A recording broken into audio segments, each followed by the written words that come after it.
The sound of the closing elevator doors felt like a period at the end of a screaming sentence.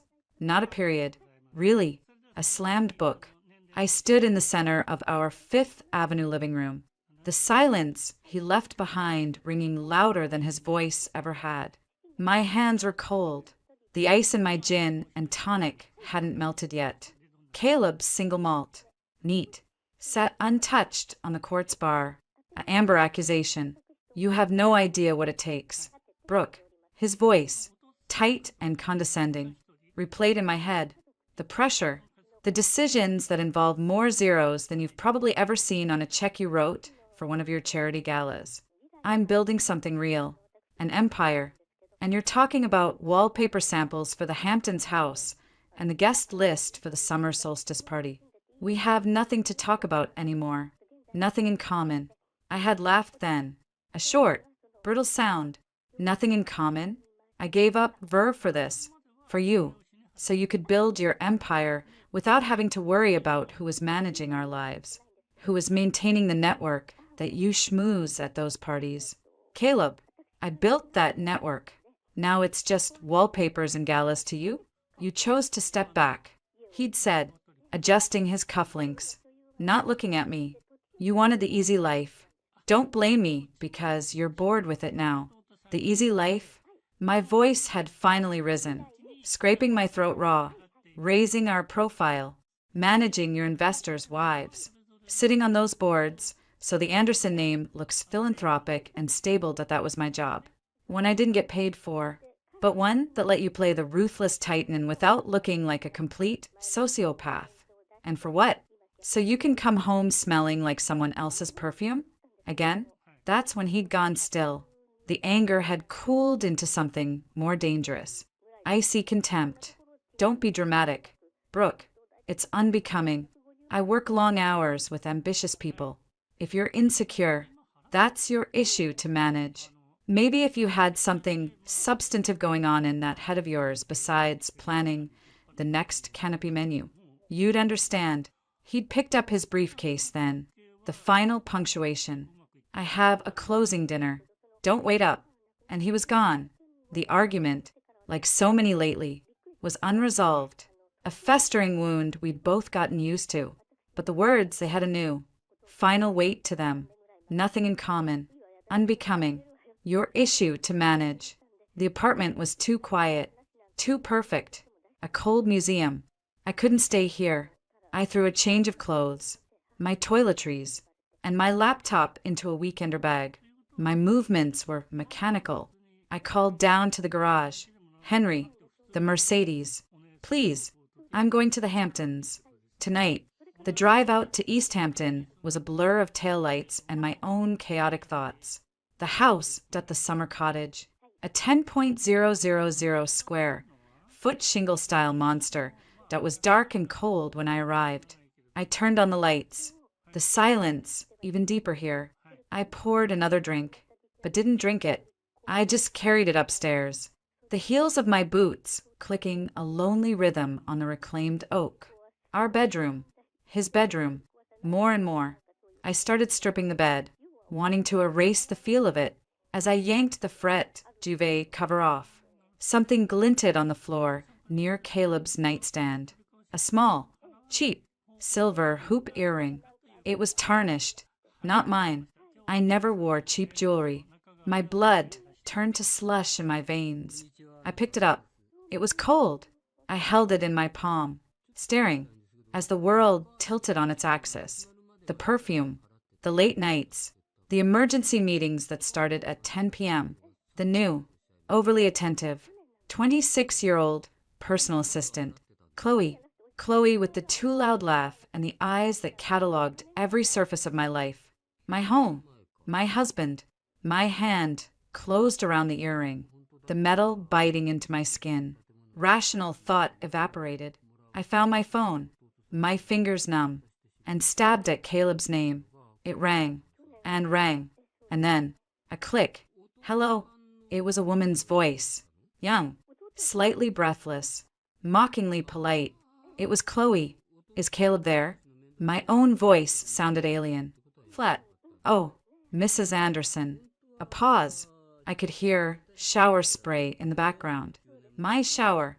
In our apartment. Caleb's in the shower. It's been a long night. Can I take a message? The audacity was a physical blow. I leaned against the dresser. My breath gone. Put him on. Now.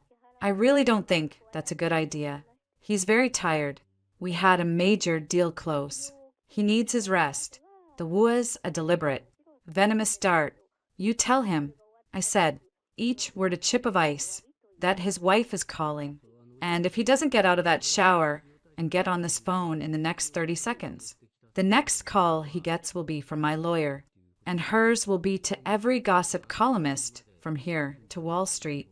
There was a muffled sound, a hissed conversation. Then Caleb's voice, thick with annoyance. Brooke, what is so goddamn important that it can't wait? I'm exhausted. I opened my palm, looked at the cheap silver hoop. You left something behind. Or rather, your assistant did. In our bed. In the Hamptons. Silence. A profound, guilty, damning silence. I don't know what you're talking about. An earring. Caleb. A little. Tawdry. Silver hoop. Not my style. Certainly not from any jeweler I know. I'd say it's more. Claire's accessories. Is that her style? Does she shop where teenage girls shop? Is that what you're into now? You're hysterical. He snapped, but the bluster was weak. You're seeing things. It's probably from the cleaning lady. The cleaning lady who changes on Tuesdays. And today is Friday. The cleaning lady who wears diamond studs her husband gave her for their 30th? I took a shuddering breath. I'm filing for divorce. You'll hear from Rachel Olsen. Brooke, don't be ridiculous. He started, but I ended the call. I threw the phone across the room. It hit the wall and clattered to the floor. Screen dark. I sank to the floor, my back against the cold wood, the earring still clutched in my fist. The sobs came then, racking, ugly, tearing out of a place I thought I'd armored over years ago. I cried for the woman I was the one who ran Verve Marketing, who landed the Unilever account at 29, who had ideas that crackled with energy. I cried for the ghost I'd become Mrs. Caleb Anderson, professional wife, social curator, a beautiful accessory. I cried for the sheer, stupid waste of it all. I don't know how long I sat there. Eventually, the tears ran dry, leaving a hollow, aching coldness. I stood up. My legs were stiff. I walked to the bathroom, looked at my reflection in the vast mirror. Puffy eyes, mascara tracks, the raw face of a woman betrayed. I turned on the tap, splashed cold water on my skin. I didn't recognize the woman staring back. I went to the guest suite, Miss White. I decided, and slept a black, dreamless sleep for 12 hours. The next few days were a numb routine. I avoided the main house, ordered groceries delivered, took long, furious walks on the empty winter beach. I didn't answer Caleb's calls. He switched to texting. Caleb, Brooke, we need to talk. This is absurd. Caleb, it was a mistake. It meant nothing. She's gone. I fired her. Caleb, you're overreacting. Come home. We'll work this out. I deleted them without reading them fully after the first few words. A mistake. Nothing. Words that made it worse. My marriage. My life. Shattered for nothing. A week after the earring. As I had come to think of it, a different kind of nausea woke me up.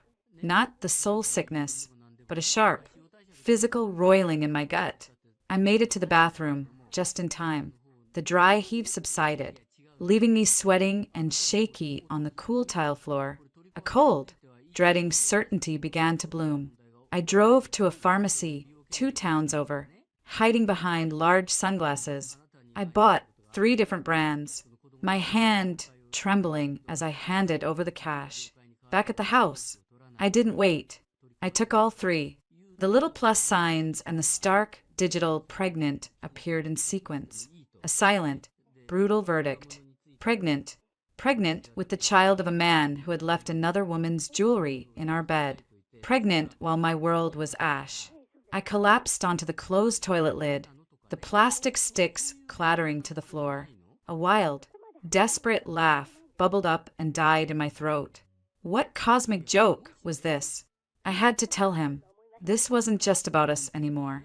This changed the chemical composition of everything, with a feeling of utter surrealism. I called him. He answered on the first ring. For once. Brooke. Finally. Listen. I'm pregnant. The silence on the other end was absolute. I could almost hear the calculations clicking behind his forehead. Liability. Image. Complication. Are you sure? He finally said, his voice devoid of any warmth, any of the shock or joy one might expect. 3 tests sure. Another pause. Then, a long, weary sigh. Okay, look, if you want to keep it, that's your choice. I'm not going to be the villain here. Use Dr. Feinstein. She's the best OB in the city. The bills can go to the corporate account. Just have my assistant coordinate the appointments. His assistant, the new one, presumably, or maybe Chloe was back. I felt a fresh wave of nausea. You won't have time for appointments? I asked, my voice deadly quiet. Brooke, be realistic. I'm in the middle of the Varigan acquisition. It's a round-the-clock operation. I can't drop everything for sonograms and prenatal vitamins. That's what you're for. You handle the domestic things. You're good at it. Each word was a nail. Your choice. My assistant coordinate. Domestic things. You're good at it. The last fragile thread of hope.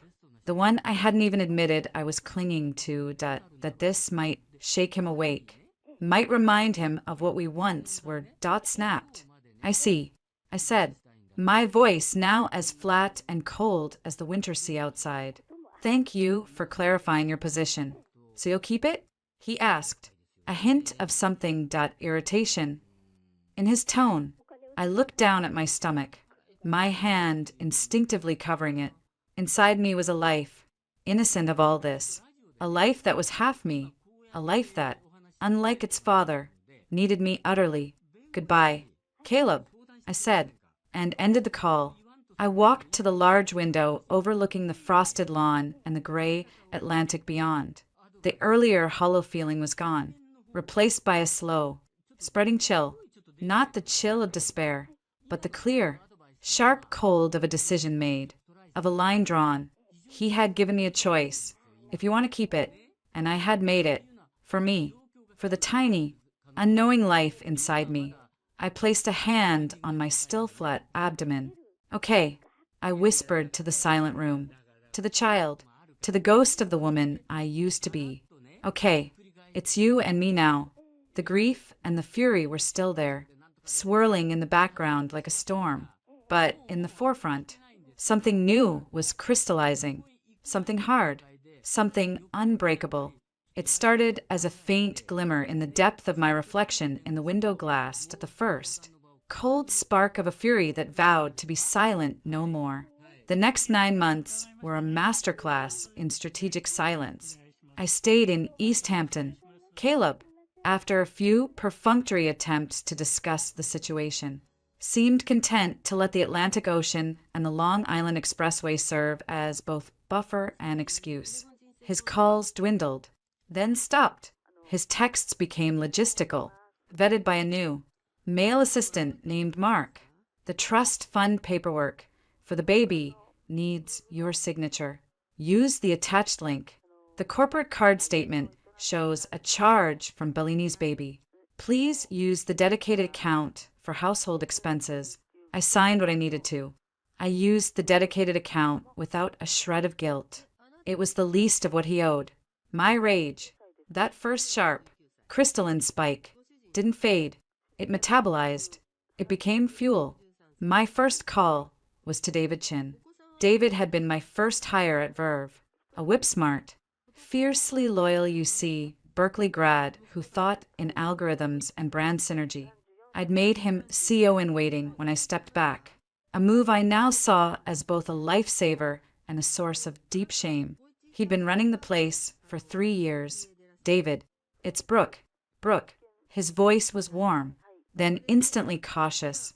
How are you? I heard well. The Hamptons are lovely this time of year. I'm sure. A delicate probe. The society pages had been mercifully quiet about a split. But the rumor mill in our circles had a low, persistent hum. I'm pregnant, I said. Blunt. No more polite veneers. A beat of silence. Okay. Congratulations. The question mark was palpable. Don't congratulate me yet. I'm also done. With the life. The pretense. All of it. Caleb and I are finished. I'm staying out here. I'm sorry, Brooke, he said, and he sounded like he meant it. Not surprised, but sorry. I need a favor. I need to be useful again. My brain feels like it's atrophying. Can you send me some things?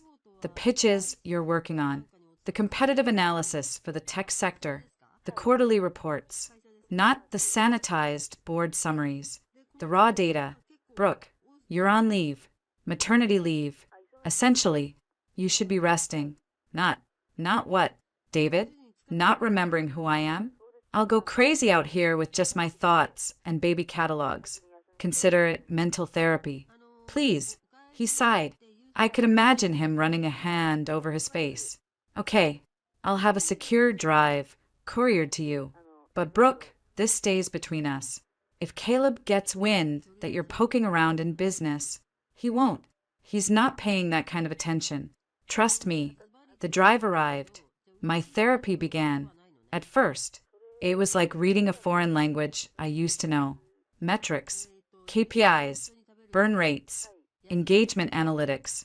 But it came back, faster than I'd hoped. The old muscle memory kicked in. I'd sit by the window, my laptop glowing, tracing the narrative of my own company's last 3 years. David had done well, very well, but I saw missed opportunities, conservative plays where we could have been bold. I started drafting notes, not directives, suggestions. Have we considered? What about partnering with? The data on micro-influencers in this vertical is shifting. David's responses started short, then grew longer. Then came the first call. Your idea on the sustainable athleisure angle for the Breathe Yoga account. We ran it by them. They loved it. Where did that come from? It's what their core demo cares about now. It's not just performance fabric, it's ethical provenance. The data was there. David, you just had to connect the dots. Huh, he'd said, and I could hear the old respect. Tinged with something new. Surprise. Keep connecting them. My second call was to Rachel Olsen. Rachel had been my COO, a legal shark with the heart of a barracuda and the loyalty of a mastiff.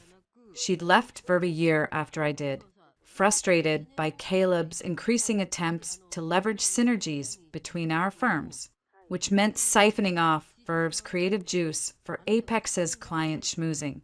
She'd started her own boutique firm, Olsen Associates, specializing in high-stakes corporate and family law for women who had everything to lose. Rachel, Brooke Anderson. Well, the ghost of Christmas passed. Her raspy, 2 packs a day, voice crackled. I was wondering when you'd call. Let me guess. He's fucking the help. You found out, and now you're holed up somewhere trying to remember how to breathe. I almost cried. The sheer, brutal lack of pretense was a bomb. Close. The help left her earring in my bed. I'm pregnant. I'm in the Hamptons. And I'm done breathing. I want to start swinging. Now you're talking. Prenup? Ironclad. His lawyers wrote it. I get a lump sum. The Hamptons house. Alimony for 5 years. He keeps Apex and all associated assets. The apartment. The majority of the portfolio. Ouch. You signed that when you were thinking with your heart, not your head. Typical. Okay, we can work with that. The earring, do you have it? I do. Good. Trophy of war. The pregnancy changes the calculus dramatically. It's no longer just about spousal support, it's about child support. Custodial arrangements. The whole 9. He's going to fight dirty. He'll try to paint you as unstable, unfit, especially if you're alone out there. You need to document everything. Every call, every text. Start a journal.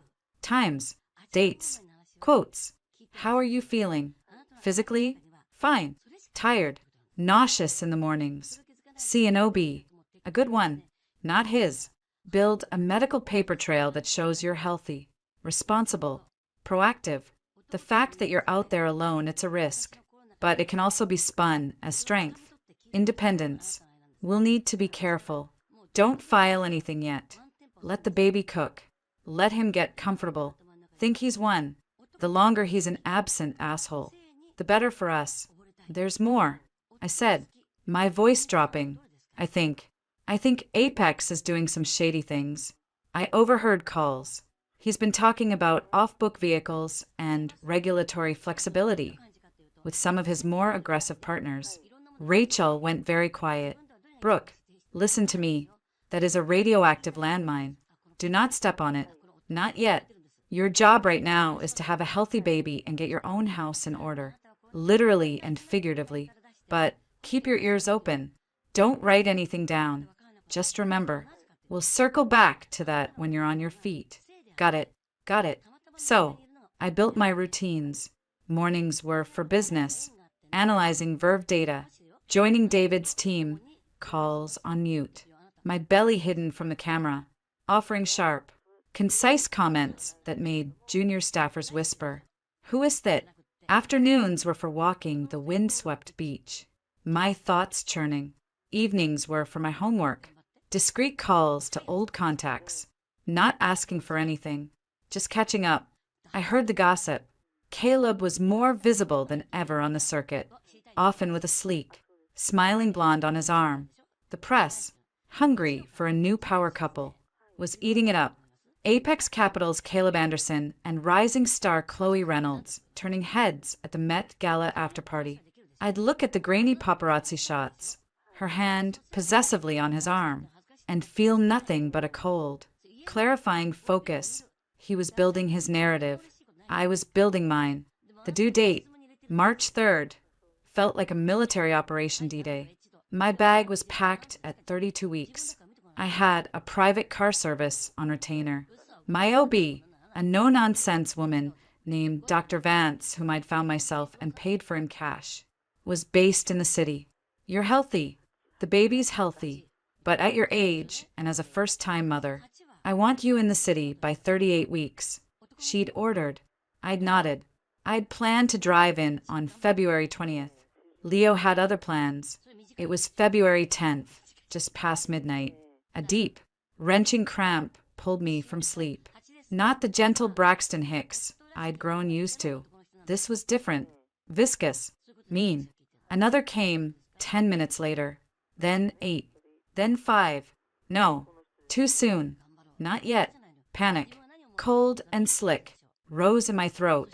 I called the car service. No answer. I called another. We don't have anyone in the Hamptons at this hour. Ma'am. The contractions were coming every 4 minutes. I couldn't wait. I got behind the wheel of the Mercedes, my hands shaking. The drive to the city was a blur of pain and terror.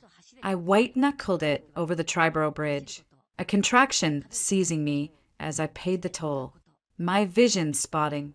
Some primal instinct got me to New York Presbyterian / while Cornell. I pulled up to the ER entrance, staggered out, and croaked, "Baby." Now, the next hours were a pain-soaked hellscape. The contractions were relentless, a vice tightening around my spine and my soul. They got me into a room, into a gown. Nurses came and went, their voices cheerful masks over routine concern. I was alone, profoundly, utterly alone. We need to call your husband, honey, or your partner. Who's your support person? A kind-faced nurse named Lorna asked, checking my dilation. There isn't one. I gasped through a contraction. The father? Not an option. The words were gritted out. She patted my hand, her eyes pitying. Okay, sweetie, we're your team. You just focus on breathing. But things weren't progressing. The baby was in distress. His heart rate dipped with each contraction. Dr. Vance, summoned from home, appeared in scrubs, her face grave. Brooke, the baby's facing the wrong way. He's stuck. His heart rate is dropping. We need to do a C-section. Now. Fear, colder than any I'd ever known, drenched me. Do it. Whatever. Just get him out. We need consent. And we need to notify the father. It's standard procedure, especially in an emergency intervention. I consent. I'm consenting. I cried. We still have to make a reasonable attempt to contact the listed father. It's in your file. Caleb Anderson. She turned to a nurse. Page him. Then try his mobile.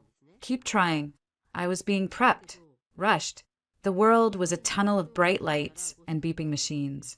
But in a lull between waves of pain and fear, I heard the nurse at the station just outside my door, her voice rising in frustration.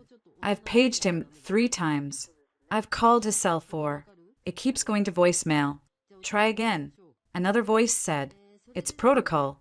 A minute later, finally, "Hello, is this Caleb Anderson? This is Nurse Lorna at New York Presbyterian. Your wife, Brooke Anderson, is in labor and there are serious complications. We need you to come to the hospital immediately." A pause. I held my breath. A stupid, traitorous sliver of hope piercing the terror. He'll come. This will make him come. The nurse's voice again, but lower. Confused. "I'm sorry. Who is this?" "I'm calling for Mr. Anderson. It's an emergency regarding his wife." A longer pause. Then, Lorna's voice, shifting from professional urgency to icy, disbelieving anger. "Mississippi, I don't care who you are. This is a medical emergency. Put Mr. Anderson on the phone now." I couldn't hear the reply, but I heard Lorna's next words, clear as a gunshot in the sterile air. She wasn't speaking into the phone anymore. She was talking to her colleague, her voice trembling with outrage. "That bitch. She said she's Mr. Anderson's assistant. She said, and I quote, Mr. and Mrs. Anderson are in the process of divorcing. Any communication regarding his ex-wife is to be directed to her lawyers. Do not contact him again regarding this matter. It's upsetting and he has a critical closing tomorrow." A stunned silence. Then the other nurse, a woman named Brenda with a voice like gravel, hissed, "She said that? While his wife is in surgery. What in the name of God?" She said, "It's not his concern anymore." And then she hung up on me. In that moment, something inside me broke, not into pieces, but into something new, something harder than diamond, colder than space. The fear vanished. The pain was still there, a roaring fire, but it was outside of me now. Inside, there was only a silent, screaming clarity. Not his concern anymore. My child, my life, not his concern. A gurney was moving. They were rushing me to the oar. Dr. Vance was above me, masked. "Brooke, we're going to take care of you." I looked up at her, my eyes dry. My voice, when it came, was calm, eerily steady. "Get my son out. Save him. Do whatever you have to do to me. But save him." It wasn't a plea. It was an order. Then, the anesthesia, a cool wave. The world faded. I woke up in recovery. A different kind of pain radiating from my abdomen. A different kind of ache in my arms. They were empty. Panic surged. My baby. Where is my son? A new nurse, young, with gentle eyes, was there. "He's in the NICU, Mama. He came out a little sleepy. Needed some help breathing. He's a fighter, just like his mom." "Is he?" "He's stable. For pounds. 11 ounces. Small, but mighty. You can see him soon." They wheeled me to him. In a plastic isolette, covered in wires, was the smallest, most furious-looking human I had ever seen. He was red, scrunched, his little brow furrowed as if already pissed off at the world. A thatch of dark hair. Perfect. Tiny fingers. "Leo." I reached a hand through the port, touched his impossibly small foot.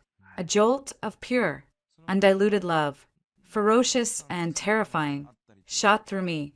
It fused with the cold, hard clarity from before. It became a singular purpose. A nurse brought me forms, birth certificate, father's information. I took the pen. For father's name. I wrote, unknown. The nurse blinked. Ma'am, are you sure? The father is Caleb Anderson. Correct? We have him in the system. I am sure, I said, my voice leaving no room. The father is unknown, and his information is not to be released to anyone, under any circumstances. Is that clear? She nodded, wide-eyed. 2 days later, I was discharged. Leo had to stay in the NICU, growing stronger. Leaving him, there was the second hardest thing I'd ever done. The first was living with a man who could so easily discard me. But I had work to do. From my hospital room, just before I left, I made 2 calls. The first was to David. David, it's Brooke. I'm back.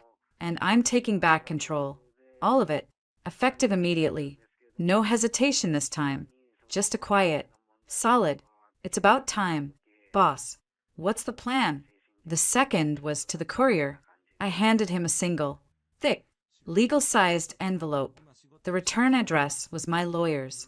The recipient, Caleb Anderson, care of Apex Capital. Inside was the divorce paperwork I'd had drawn up months ago, the one with the punitive, self-flagellating terms. I'd signed it with a steady hand. My signature was a slash of finality. I had included a note on my personal stationery, only 2 sentences. You made your choice. Now live with it. I didn't sign my name. He knew who it was from. As the courier left, I looked at the sleeping form of my son in his clear, plastic bassinet. I placed a hand on the glass. It's you and me, Leo, I whispered. The vow from 9 months ago, now a hardened covenant. And I promise you, we will never be anyone's afterthought again. The silent fury had a voice now, and it was just beginning to speak. The envelope sat on the polished ebony of Caleb's desk like a smear of dirt on glass. It was starkly out of place amidst the sleek lines of his computer, the brass financial models, the single piece of abstract art that cost more than a luxury sedan. Mark, his new assistant, a serious young man from Wharton who lacked Chloe's predatory sparkle but made up for it in efficiency, had placed it there with a quiet, personal courier for you. Sir, it seemed urgent.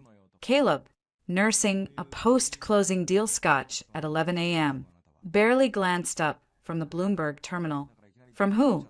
The return address is Olson and Associates. Family law. The glass halted halfway to his lips. A cold, unpleasant trickle started in his gut. Rachel Olson. Brooks, old pit bull. This was it. Then, the formal declaration. He'd expected a process server. Maybe. A call from some junior associate. Not this plain, damning envelope. Leave it, he said, his voice tighter than he intended. Mark paused. There's also a hospital. New York Presbyterian. They've been calling. A nurse. Lorna, they're asking for you. It's about a Brooke Anderson. The cold trickle turned to a flood. The date, a fuzzy, neglected thing at the back of his mind, suddenly snapped into sharp, horrifying focus. February, the baby. It was due in March. He thought, or was it? He deleted the calendar reminders Chloe had set, annoyed by the domestic clutter in his digital life. What about her? He snapped, a defensiveness rising instantly. They wouldn't say. Patient confidentiality. But they've called 3 times this morning. They sound insistent. Probably a billing issue. Caleb muttered, waving a dismissive hand, his eyes fixed on the envelope. Handle it. Tell them to liaise with her directly or through her lawyer. His mind was already spinning, calculating. A divorce filing now. In the middle of the Varigan integration, his board would hate the distraction, the bad optics. He needed to contain this. Fast. He waited for Mark to leave before slitting the envelope open. The documents were standard, col legalese, but the terms he scanned them, a frown deepening. She was asking for the Hamptons house, a one-time payment that was substantial but not ruinous. 5 years of alimony. She was leaving his Apex shares, the apartment, the bulk of the portfolio completely untouched. It was reasonable. Surprisingly, insultingly reasonable. Almost meek. This wasn't the work of Rachel Blood in the Water Olsen. This was the work of a beaten woman looking for a clean exit. A wave of relief, warm and smug, washed over him. She'd come to her senses. She knew her place. This was about saving face, getting her nest egg and fading away, quietly. Then he saw the note. Her personal stationery, the thick, creamy stock he'd had monogrammed for her birthday years ago. 2 lines, in her elegant, looping script. You made your choice. Now live with it. No signature. The smug relief evaporated, replaced by a prickle of something else. Annoyance. Undercut by a sliver of unease. The tone wasn't beaten. It was final, dismissive, as if he were the inconvenience being dealt with. And the hospital calls. A sudden, vivid image assaulted him. Brooke, alone, in a hospital gown. The baby. His son. A son he hadn't once asked about. A son he'd only conceptualized as a future line item on a trust fund spreadsheet. Mark. He barked into the intercom. Sir, get my car. Now. I'm going to New York Presbyterian. And get Rachel Olsen on the phone. Tell her we'll respond to the filing shortly. The drive uptown was a blur of honking horns and his own frantic, disjointed thoughts. Why wouldn't she tell him? Was it spite? To make him look bad? The baby, that was it a boy or a girl? Was it even born? What if something had gone wrong? A new, different kind of cold gripped him. Not grief, but the fear of scandal. Hedge fund heir leaves wife to deliver alone. The Post would eat that alive. He strode into the bustling hospital lobby, his Brioni overcoat flapping. Every inch the powerful man in a crisis. He went straight to the information desk. I'm here for my wife, Brooke Anderson. She was admitted. Maternity. The volunteer, an elderly woman with kind eyes, tapped at her computer. Anderson, let's see. Brooke Anderson was discharged 2 days ago.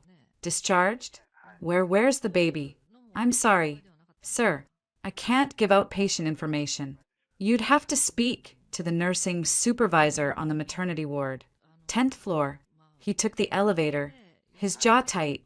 The maternity ward was a world of soft lights, hushed voices, and the occasional cry of a newborn. It felt alien, a universe away from trading floors and boardrooms. A harried-looking nurse at the station looked up. Can I help you? I'm Caleb Anderson. My wife, Brooke Anderson, was a patient here. I need to know her status. And my child's status. The nurse's expression closed off. Mr. Anderson, we've been calling you. I was out of the country on business. He lied smoothly. My assistant must have mishandled the messages. Where is my wife? Where is my son? Before the nurse could answer, a door behind the station swung open. A woman in dark blue scrubs emerged. She was in her 50s, with a no-nonsense gray bob and eyes that had seen everything. Her name tag read, Maggie, RN, nurse manager. She took in Caleb, his expensive coat, his imperious stance, and her mouth set into a thin, uncompromising line. You, she said, her voice low and crackling with a fury that seemed to have been building for days. You have some nerve showing up here. Caleb drew himself up. I'm here to see my family. I demand to know what's going on. Where is my wife? Why was I not informed of her discharge? Not informed. Maggie took a step forward, her voice rising. Nurses at other stations looked up. A young father holding a flower bouquet paused, staring. We tried to inform you, Mr. Anderson. We tried multiple times. Your wife was in trouble. Fetal distress. Emergency C-section. We needed consent. We needed someone to know the mother of your child might not make it off the table. Caleb blanched. What? That's? I received no such call. There must be a mistake. Oh, there was a mistake. Maggie shot back, her hands on her hips. The mistake was calling the number we had on file. The one you provided. The call was answered. by a woman who said she was your assistant. The lobby seemed to grow quieter. Caleb felt every eye on him. My assistant would have patched it through immediately. He insisted, but the conviction was faltering. Chloe, the last time he'd seen his personal phone, she'd been organizing his contacts. Maggie's laugh was a short, harsh bark. Patched it through? She told us, and I remember her exact words. Mr. Anderson, because I've replayed them in my head every night since. Wondering what kind of man allows this, she told us. Mr. and Mrs. Anderson are in the process of divorcing. Any communication regarding his ex-wife is to be directed to her lawyers. Do not contact him again regarding this matter. It's upsetting, and he has a critical closing tomorrow. The words hung in the antiseptic air, monstrous and undeniable. The young father with the flowers took a step back, his expression shifting from curiosity to disgust. Caleb's world tilted. No, she wouldn't have.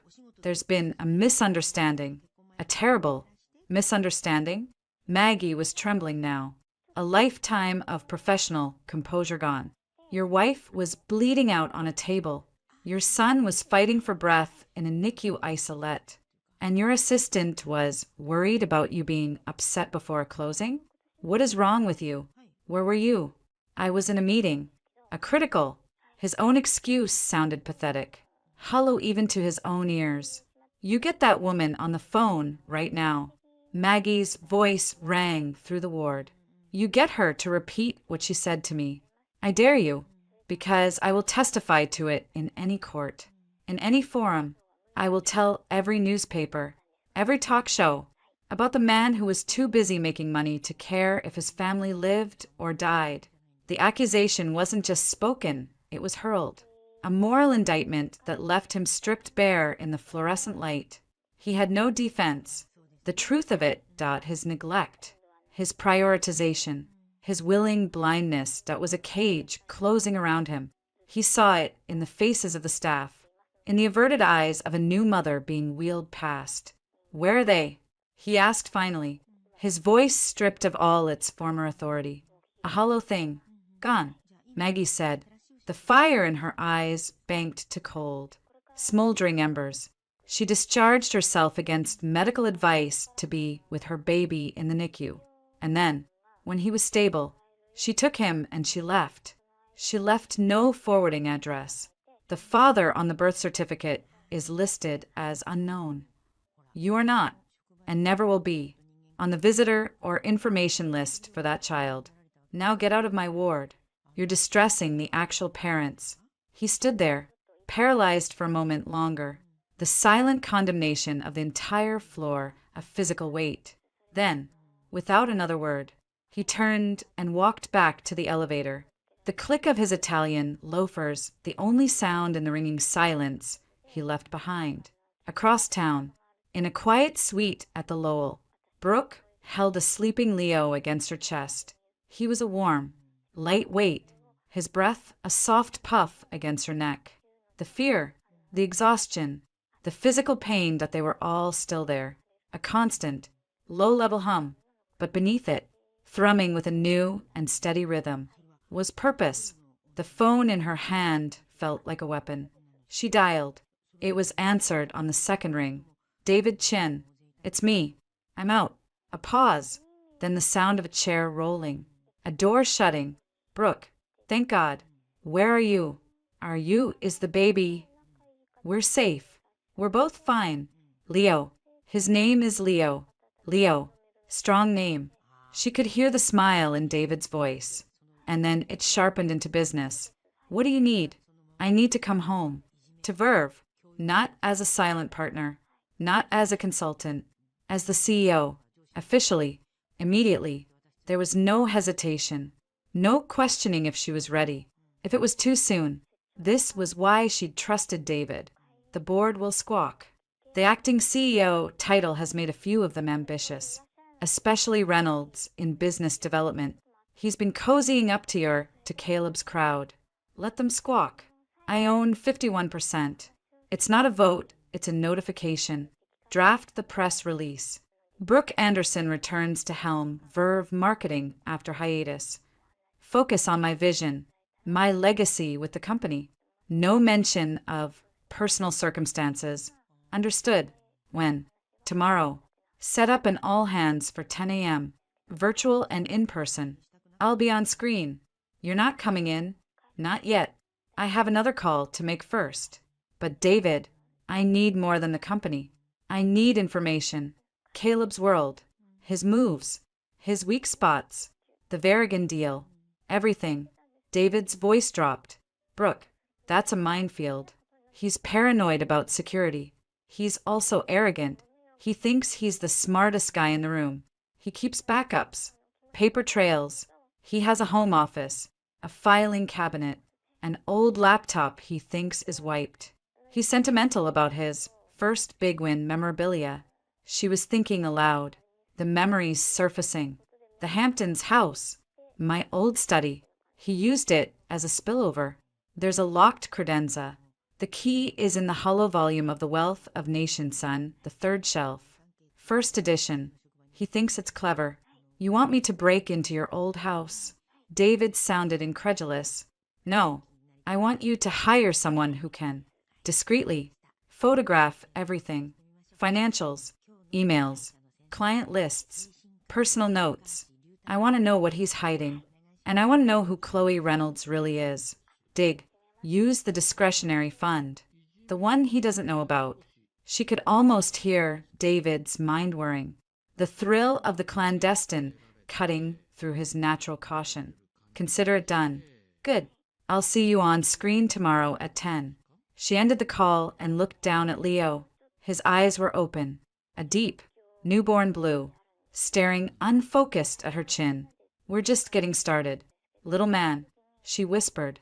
Her next call was to a number she knew by heart. Rachel Olsen. It's Brooke.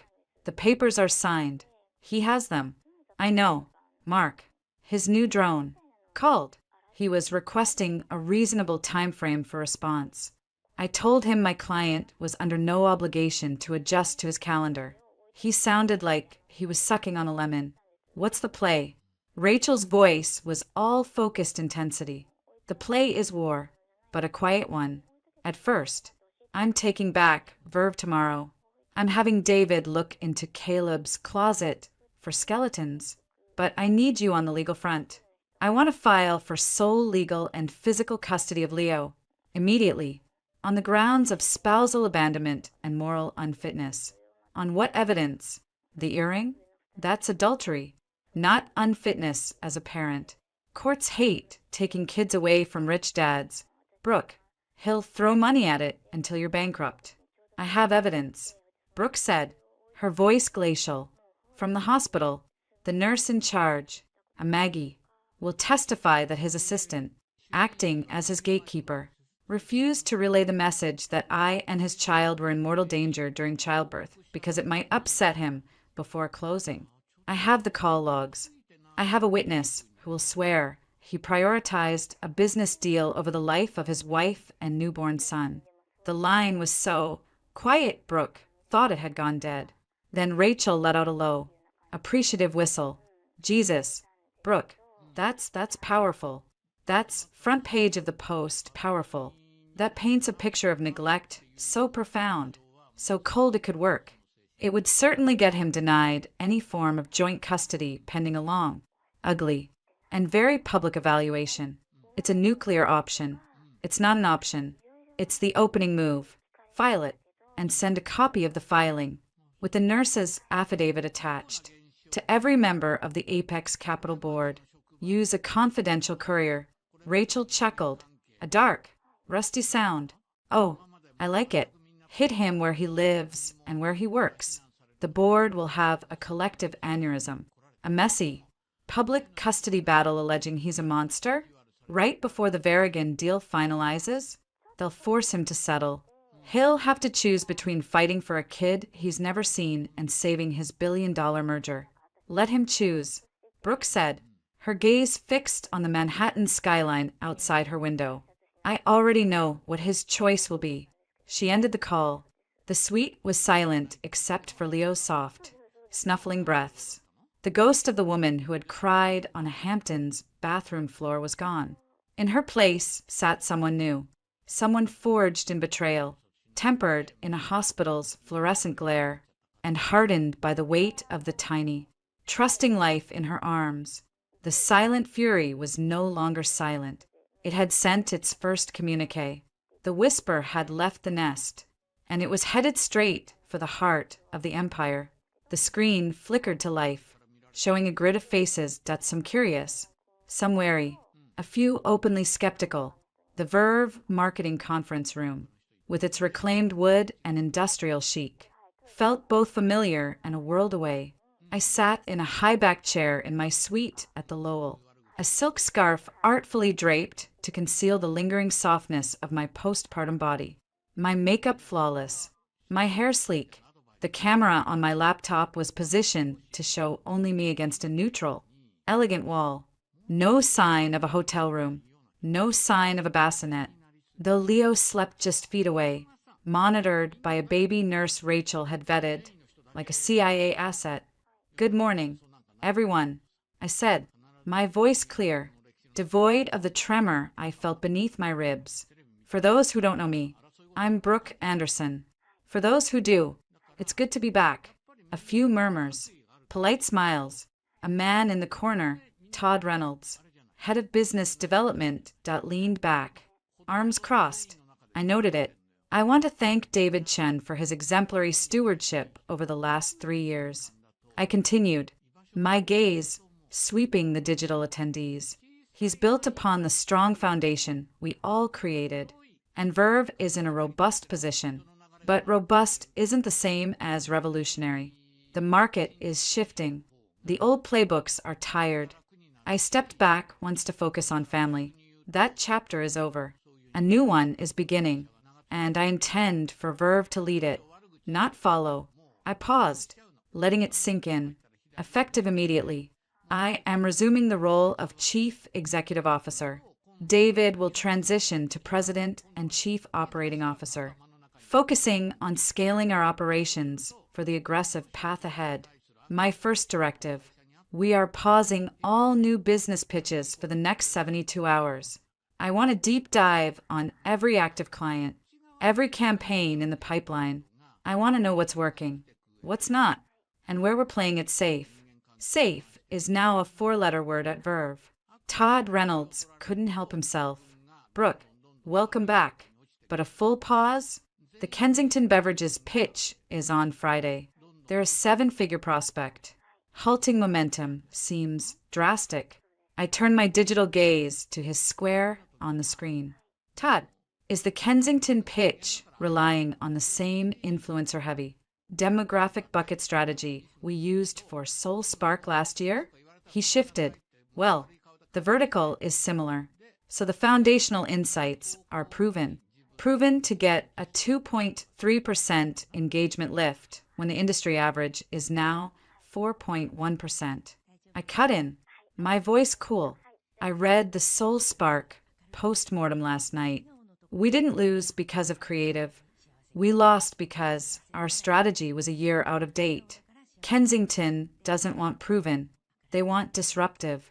They want the campaign that makes their competitors wake up in a cold sweat. We have 72 hours to find it.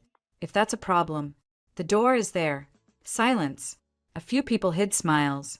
Todd's face flushed. The message was received. I wasn't the absentee owner anymore. I'd done my homework. I was in the weeds. "David will circulate my full 90-day plan by end of day," I said, my tone shifting back to collegial but no less firm. "It's ambitious. It will require more from all of you. In return, you'll have a leader who is all in, with skin in the game, not just on paper, but in this chair, every day. Any questions?" There were a few, logistical ones. I answered with a precision that surprised even me. The call ended. I leaned back, a fine sheen of sweat on my brow. The performance had taken everything I had. My phone buzzed. A text from David. "Nailed it. Reynolds looks like he swallowed a bug. The troops are buzzing." "Good." I typed back. "Keep the pressure on." I want the Kensington Pivot Concepts by 5 p.m. tomorrow. The legal offensive began simultaneously. Rachel was a maestro of quiet devastation. The custody filing landed at Apex Capital not with a bang, but with the chilling thud of a sealed indictment. It wasn't just a legal document, it was a narrative, weaponized. Attached was the sworn affidavit from Nurse Maggie. Her testimony a brutal, clinical evisceration of Caleb's character. The words willful neglect, moral unfitness, and prioritization of financial gain over the welfare of a newborn were highlighted in the accompanying summary Rachel's firm provided to the Apex board. Caleb called me for the first time in months. I stared at his name flashing on the screen. My heart a cold. Still stone. I let it go to voicemail. His message was a study in suppressed rage. Brooke, this is insane. What the hell are you playing at? Sole custody? You're out of your mind. And dragging my professional reputation through the mud with this hysterical nurse's fantasy? Call me. Call off your attack dog. We need to talk like rational adults before you destroy everything. I deleted it. Rational adults. The phrase he always used when he wanted me to capitulate. His next call came an hour later. From a blocked number. I answered, knowing who it was. You vicious bitch. His voice was a low snarl, stripped of all pretense. Do you have any idea what you've done? The board is in an uproar. The Verigan reps are asking questions. This is a multi-billion-dollar deal. Then I suggest you focus on that. Caleb, I said, my voice calm. I was bouncing Leo gently on my knee. Leo, and I wouldn't want to be a distraction. He's my son. Is he? The question hung in the digital space between us. Loaded. Lethal. According to the hospital. His father is unknown. According to your assistant, his mother was your ex-wife and not your concern. You made that choice. Now live with the consequences. Talk to my lawyer. I ended the call and blocked the number. The acquisition of Caleb's secrets was less dramatic but more critical. David hired a man named Felix. I never met him. Never wanted to. He was ex-military, now in corporate intelligence. 2 days after my return to Verve, a secure, encrypted file appeared in a cloud drive only David and I could access. The package is delivered. David's text read. It's illuminating. I waited until Leo was down for the night, the baby monitor emitting soft, staticky breaths. I poured a glass of water. Alcohol was a relic of a past life. And opened the files. There were photographs of documents, blurry, taken in low light, but legible. The first folder was labeled Chloe. It contained credit card statements in her name, paid from an Apex corporate account categorized as client development, charges for hotels in the Hamptons, Aspen, Paris, dates that coincided with Caleb's business trips over the past 2 years. There were copies of emails from a personal Gmail account to Caleb's private server. The subject lines were innocuous. Meeting notes. FYI, the contents were anything but. They were love letters, mixed with corporate espionage. Dinner was magical. Can't wait for Cabo next month. P.S. I went through the files you left out. The numbers for the Pendragon Fund look soft. Their internal ROI projections are inflated by at least 15%. Maybe we should let this one go. Let someone else take the fall. Love you. C. My skin crawled. She wasn't just sleeping with him. She was playing financier, whispering poison in his ear, positioning herself as his partner in all things. The next email was more explicit. My love, thinking of you in that boring meeting. I've been reviewing the Verigan merger docs. The clause on section 4.3 reliability caps is a killer. Our guys missed it. If we don't renegotiate, Apex could be on the hook for all their latent litigation. I flagged it for Mark. But maybe you should discover it yourself? Make yourself the savior. Can't have them thinking you need a girl to do your thinking for you, though you know I love to. EXO. So that was her game. Not just the wife's position. but the co-pilot seat, using pillow talk to manipulate billion-dollar deals, to make herself indispensable. My disgust was tinged with a grudging, horrified respect. She was ambitious. I give her that. Ruthlessly, terminally ambitious. The next folder was the real gold. Apex side deals. It was a scan of a handwritten ledger. Caleb's tight, angular script, unmistakable. It detailed a series of off-book investments, funneled through a shell company in the Caymans called Marlin Holdings. The partners were initials, JV, RS. KL names I recognized. Jackson Vale, a real estate mogul with rumored mob ties. Robert Sykes, a senator with oversight of financial regulations.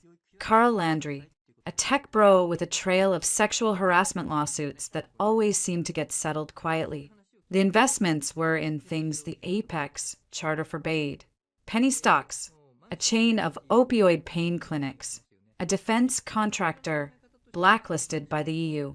The returns were circled, with aggressive percentages scrawled in the margin. One note, next to an investment in a private prison conglomerate. Read, leverage RS for IC contracts. 300% return possible if policy shifts. I sat back, my breath shallow. This wasn't just shady. This was the kind of thing that led to handcuffs, congressional hearings, empire-smashing ruin. And Caleb had kept a handwritten copy. Arrogant, sentimental, stupid.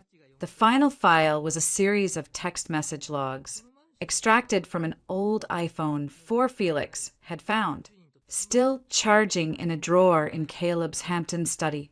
It was a treasure trove of his unvarnished thoughts. Texts to a buddy about me. Brooks talking about babies again. Like I have time for that. Maybe if she made more than canapes, I'd listen. Texts to his lawyer. From over a year ago. Draft the post-nup. Watertight. She gets the Hamptons place and a pat on the head. I built this. She just lived in it. And then, the texts too, and from Chloe. From the early days. Hers. Your wife doesn't understand you. She doesn't see the giant you are. I do, his. She's from a different time. You're the future, hers. I want to be more than your secret. I can help you be king, his. Soon. I closed the laptop. The room was quiet. Leo sighed in his sleep. I felt no triumph, only a cold, clarifying certainty. I had the weapons now.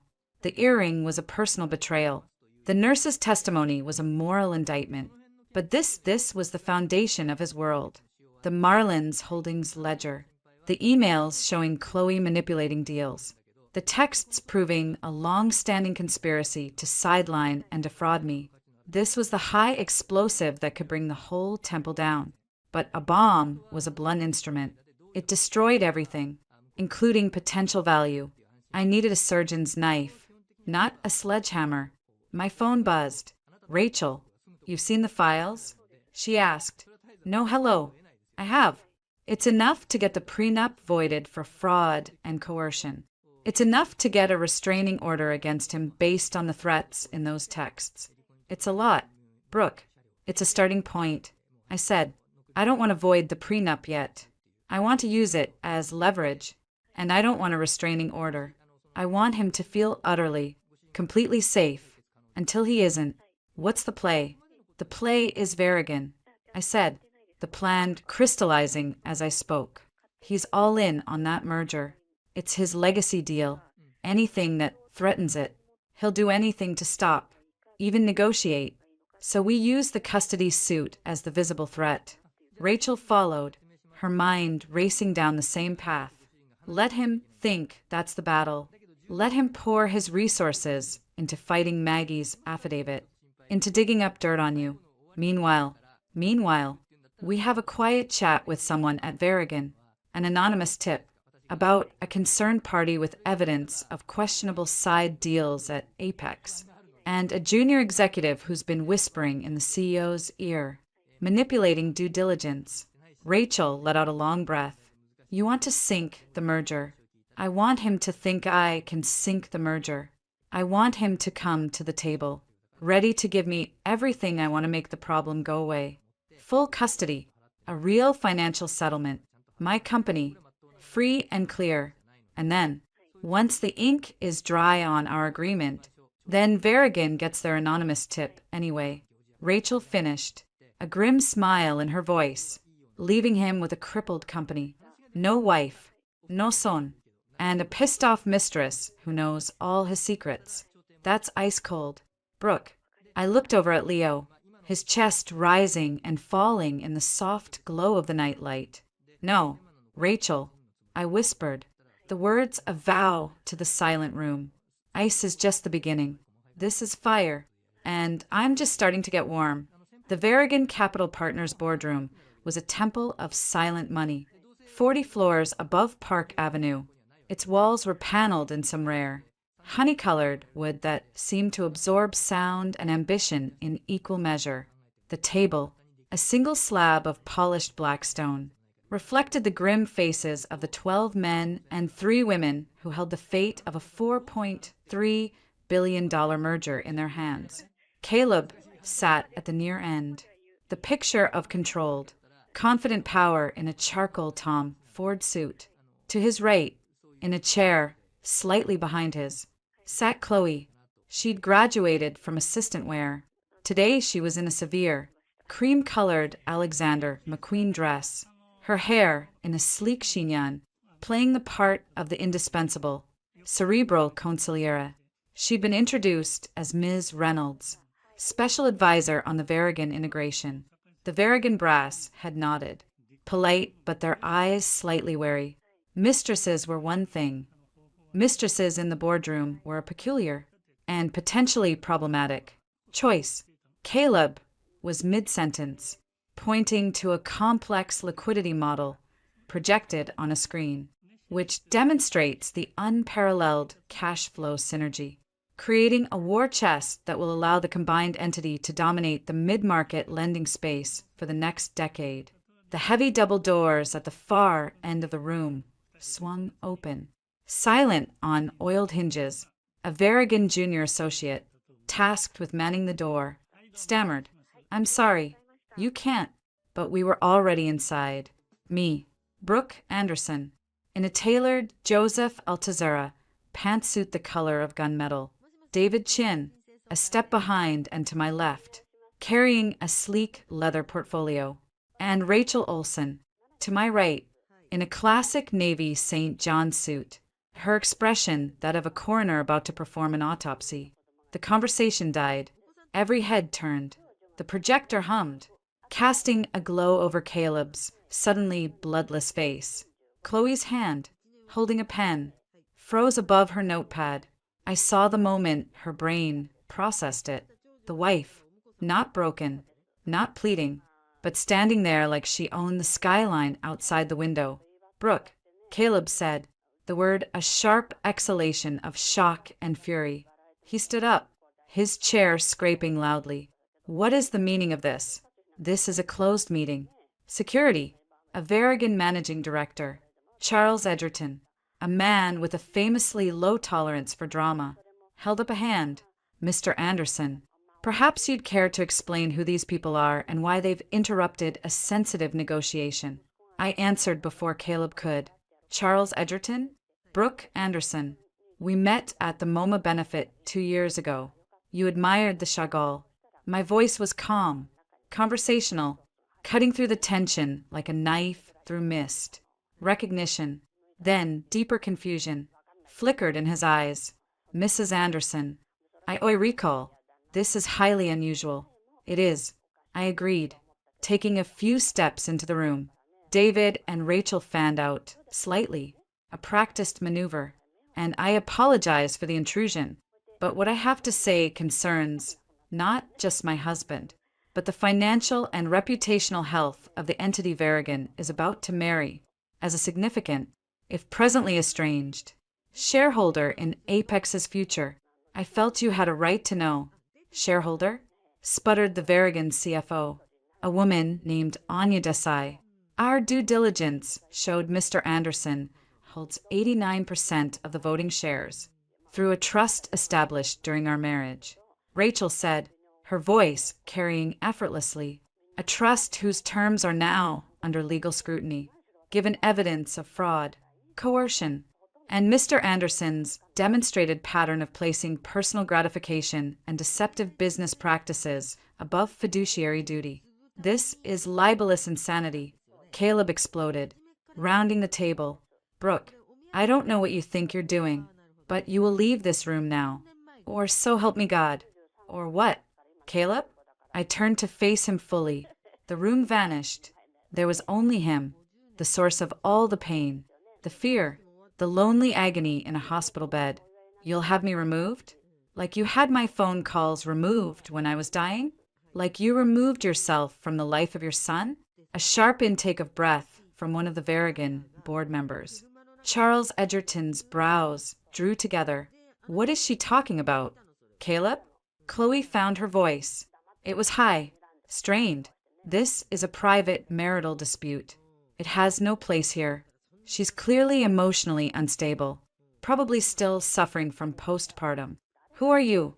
I cut her off, my gaze slicing to her as if noticing her for the first time. She drew herself up. Chloe Reynolds, special advisor to Mr. Anderson. Ah, yes, the gatekeeper. I reached into the portfolio David held open and withdrew a single sheet of paper. I held it up. It was a call log, highlighted, with the hospital's header. This is a record of a call placed to Caleb Anderson's private line on February 10th at 2:17 a.m. The caller was nurse Lorna McGuire of New York Presbyterian's maternity ward. My life, and the life of my son, Leo, were in immediate danger. An emergency C-section was required. I looked at Chloe. You took that call, didn't you, Ms. Reynolds? Her face went from cream to chalk. I don't recall. Funny. The nurse recalls. In vivid, sworn detail, I pulled out Maggie's affidavit. She recalls you saying, and I quote, Mr. and Mrs. Anderson are in the process of divorcing. Any communication regarding his ex-wife is to be directed to her lawyers. Do not contact him again. It's upsetting, and he has a critical closing tomorrow. The silence in the room was absolute, profound. I could see the calculations behind every board member's eyes shifting from irritation to a kind of horrified fascination. This wasn't just corporate drama. This was Greek tragedy playing out on the 40th floor. She's lying, Chloe shrieked, the carefully constructed persona shattering. Caleb, tell them she's lying. But Caleb was staring at me, a trapped animal realizing the depth of the snare. He couldn't deny the call logs. He could only try to spin it. This is a grotesque invasion of privacy and a misrepresentation. Brooke has been unstable since the pregnancy. She's lashing out. My assistant was following protocols to shield me from harassment during a pivotal moment for this company. For your potential investment, protocols, I repeated softly. I put the affidavit down and took out another document, a blown-up copy of one of the emails Felix had recovered. I slid it down the black stone table towards Charles Edgerton. It drifted to a stop in front of him. Is it also protocol for your special advisor to review confidential merger documents and advise you on liability clauses? Caleb, to flag things for your male assistant so you can play the hero? Edgerton picked up the paper. His eyes scanned it. His face, already grave, hardened into granite. He looked from the email to Chloe, then to Caleb. This email, from I.C. Reynolds, 22, to your private server. It references section 4.3 of the draft merger agreement, a draft that, at that date, had only been shared between senior leadership at Apex and Varagon. How would Ms. Reynolds have access to that? Caleb's mouth opened, but no sound came out. Chloe was on her feet. That's a forgery. She's faking emails. We have the full digital forensics report. Rachel stated coolly, including metadata, server logs, and a chain of correspondence showing a pattern of Ms. Reynolds receiving, reviewing, and commenting on sensitive Apex materials far above her purported security clearance. It raises serious questions about Apex's internal controls, data security, and who is really making decisions over there. Is it the CEO or his special advisor? The Varagon board was muttering now. Anya Desai leaned over to look at the email. This is a breach of the NDA, a flagrant one. This is a sideshow. Caleb roared, slamming a hand on the table. The stone didn't even shudder. A jealous wife and a rogue employee. It has nothing to do with the fundamental value of this merger, doesn't it? I asked, my voice cutting through his bluster. I took a final step forward, placing my hands on the cool stone. I looked at each Varagon board member in turn. You're betting billions on judgment, on leadership, on the character of the man who will co-pilot your investment. I'm showing you a man whose judgment is so impaired. He allows a junior employee with whom he is having an affair to access your crown jewels. A man whose character is so deficient, he condones or orders the willful ignorance of a life-and-death medical emergency concerning his own child. If this is how he manages his personal loyalties, his basic human responsibilities, how can you trust him with your money? If he's this reckless with confidential data for pillow talk, how can you trust him with your trade secrets? Charles Edgerton set the email down carefully. He looked at Caleb. All professional courtesy evaporated. We will need to adjourn immediately. This situation requires a full review by our legal and compliance committees. The vote on the merger is tabled. Indefinitely. It was the kill shot, not a denial, but a deep, potentially fatal freeze. Caleb looked like he'd been gut-punched. The empire he'd built, the legacy deal, was crumbling because of a wife he'd written off and a mistress he'd underestimated. You can't do this, he whispered, but the fight was gone from his voice, replaced by a dawning horror. It's done, Caleb, I said, gathering my papers. I looked at Chloe, who was trembling, tears of rage and terror streaking her makeup. Your future just walked in the door, and it turns out she has a longer memory and a sharper bite than you accounted for. I turned to leave. As we reached the door, Caleb's voice, ragged and raw, stopped me. Brooke, for God's sake, he's my son. I turned back. The room was a still life of ruin.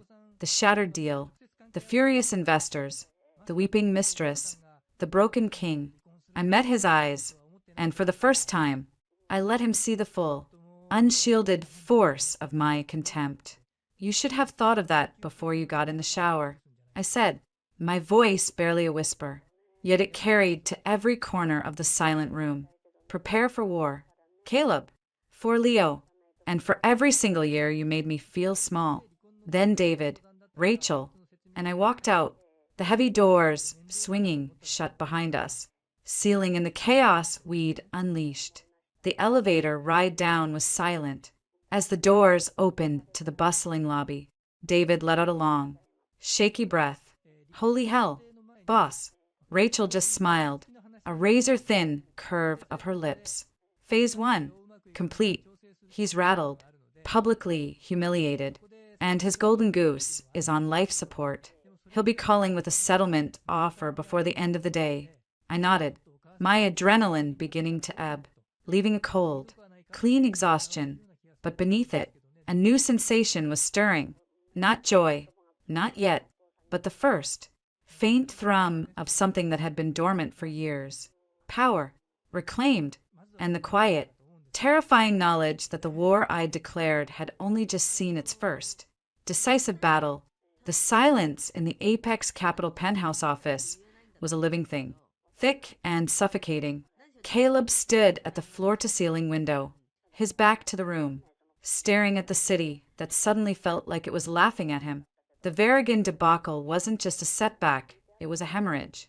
The board had convened an emergency call that lasted 3 hours. The words fiduciary duty, reputational risk, and independent oversight had been thrown around like bricks. They'd stopped just short of demanding his resignation.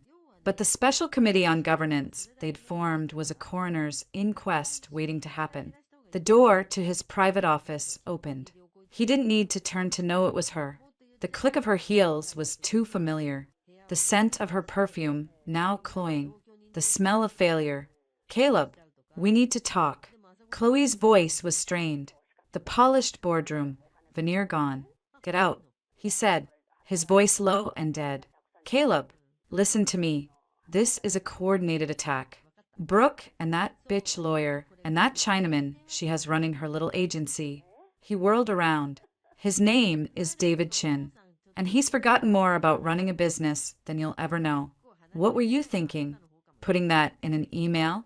Commenting on the Varigan drafts? I was trying to help you. She cried, her hands flying up. I saw a vulnerability. I was proving my value. Your value? A harsh, mirthless laugh escaped him. Your value just vaporized $4 billion of shareholder equity and put me under a microscope with the goddamn SEC. They're asking for all internal communications. Chloe, aloft them. The special committee wants your access logs, your employment file, everything. The color drained from her face. They can't. I have rights. I have a contract. You have a confidentiality agreement you shredded with your little email escapades. And if they find the other things, the trips, the client development charges, he let the sentence hang, watching her realize the extent of the trap. Her bravado cracked, revealing the raw panic beneath. You authorized those. You said it was fine. You said I was worth it. I said a lot of things. He said, turning back to the window, when it was easy, when it was just a game. It's not a game anymore. The board wants you gone. Today, HR has a separation agreement. It's generous. Take it and walk away quietly. Walk away. Her voice scaled up into a shriek. After everything I've done for you, for us, I gave you everything. I made you see what you could be. And you're going to throw me to the wolves because your ice queen wife staged a coup? There's no us. Chloe, he roared, finally facing her, his composure splintering. There was sex, and there was you pretending to be a strategist. And now there's a crater where my merger used to be. Sign the papers. The package includes a 12-month consulting fee, non-working, obviously, and a full release of claims. It's more than you deserve. She stared at him, her pretty features contorted with a hatred so pure it was almost awe-inspiring. You're a coward, a weak, pathetic little man who's scared of his own wife. You think firing me will make this go away? She's just getting started, and I know where all the bodies are buried. Caleb, every single one. He took a step toward her, his own anger turning cold and dangerous. Is that a threat? It's a fact. She spat. You touch my money, my reputation, and I'll take you down with me. See how your board likes the story of Marlin Holdings. See how the feds like the names in your little black book. A chill that had nothing to do with the air conditioning swept through him. How did she know about Marlin? He'd never written that down. He'd only ever spoken about it in the most general terms. Had she been snooping in the Hamptons? Had she? The intercom on his desk buzzed. Mark's voice tinny and nervous. Mr. Anderson. A delivery for Ms. Reynolds. Marked, personal, and urgent. Should I? Send it in, Caleb said, his eyes locked on Chloe. Mark entered, placed a thick, legal-sized envelope on the edge of the desk, and fled. The return address was a prestigious headhunting firm. Wentworth Crowe. Chloe frowned, her anger momentarily displaced by confusion. She snatched it up, tore it open. As she scanned the top letter, her expression shifted from confusion to cautious. Hungry hope. What is it? Caleb demanded. Nothing that concerns you anymore, she said, her voice regaining a sliver of its old hauteur. She folded the letter and tucked it into her bag. I'll have my lawyer look at your generous offer. Don't call me. She strode out, leaving the scent of her perfume and the whiff of a new betrayal hanging in the air. Across town, in the sleek, minimalist offices of Valkyrie Capital, Apex's most aggressive competitor, the trap was being set. I'd never met Alistair Vance, Valkyrie's founder. but I knew his reputation. A pirate in a Brioni suit. He loved nothing more than feasting on a wounded rival. Reaching him anonymously was simple, that a message routed through 2 encrypted servers, hinting at a disaffected, highly placed Apex insider with game-changing intelligence on Apex's client poaching strategies and hidden liabilities. The bait was dangled by a cutout, a freelance information broker named Paul, who was, in fact, on David's payroll from the old days. She took it, David said, leaning against the doorframe of my new home office. I'd moved from the Lowell to a full-floor, fully secured rental in the West Village. Leo was with his nanny in the sun-drenched living room. Vance bit. The interview is set for tomorrow at 3 p.m. at the University Club. Private dining room. He wants a demonstration of good faith. Specific client lists. Pipeline forecasts. And she'll bring them. I said, not looking up from the revised Kensington campaign mood boards on my screen. Verve was thriving. The pause had yielded a groundbreaking, data-driven campaign that Kensington had bought in a 72-hour whirlwind. The industry was buzzing. She's desperate. She's furious. And she's arrogant enough to think she can outplay Vance. She'll see it as her ticket back to the big leagues. On her own terms. The room is wired. David confirmed. Audio and video. Paul will be there as the facilitator. He'll get her to explicitly name the files she brought, the deals she's compromising. Once she hands over the physical documents or the drive, that's the felony. We'll have it all. Good. I finally looked up. The moment the meeting concludes, 2 packets go out. 1 to Caleb from a fake concerned Valkyrie employee.